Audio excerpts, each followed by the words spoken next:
80 शब्द प्रति minute dictation start करते हैं 5 सेकेंड बाद।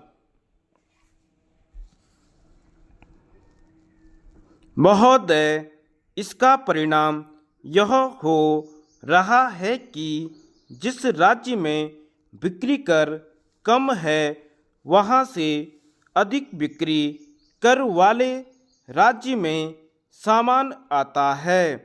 जहाँ बिक्री कर अधिक है वहाँ व्यापारी या खरीदार बिना बिल के माल की खरीद या बिक्री करते हैं, जिससे सरकार को प्रतिवर्ष करोड़ों रुपए का चूना लगता है।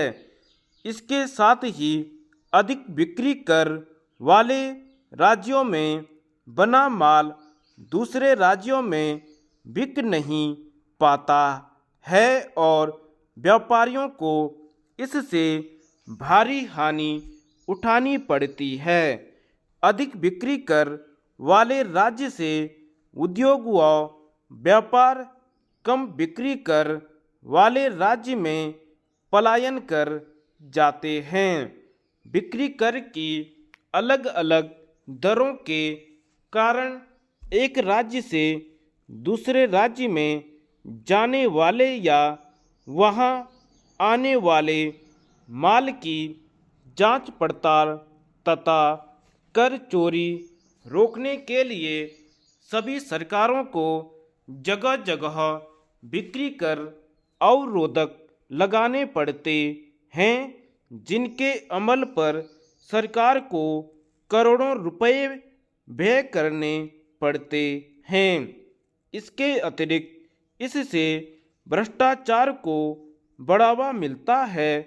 सरकार के अनुसार प्रति माह देश भर में 1100 करोड़ रुपए के बिक्री कर की चोरी होती है।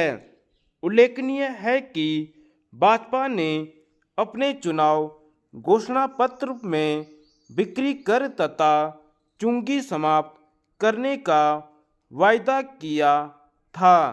व्यापारी भी पिछले 15 वर्ष से इन्हें समाप्त करने या सभी राज्यों में बिक्री कर की दरें समान करने की मांग करते आ रहे हैं।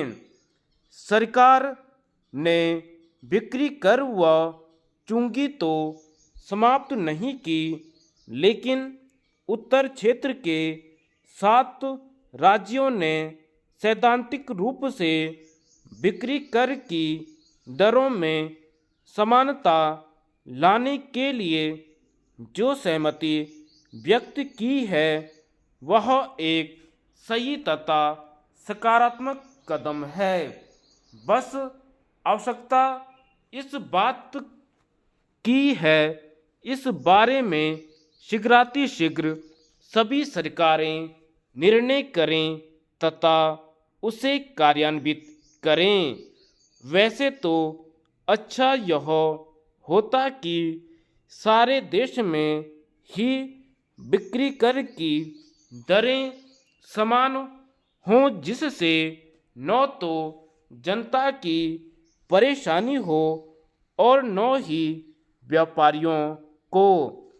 इसके अतिरिक्त अगर केंद्रीय बिक्री कर की व्यवस्था को ही समाप्त कर दिया जाए तो अंतर्राज्यीय व्यापार में कई अवरोध समाप्त हो जाएंगे।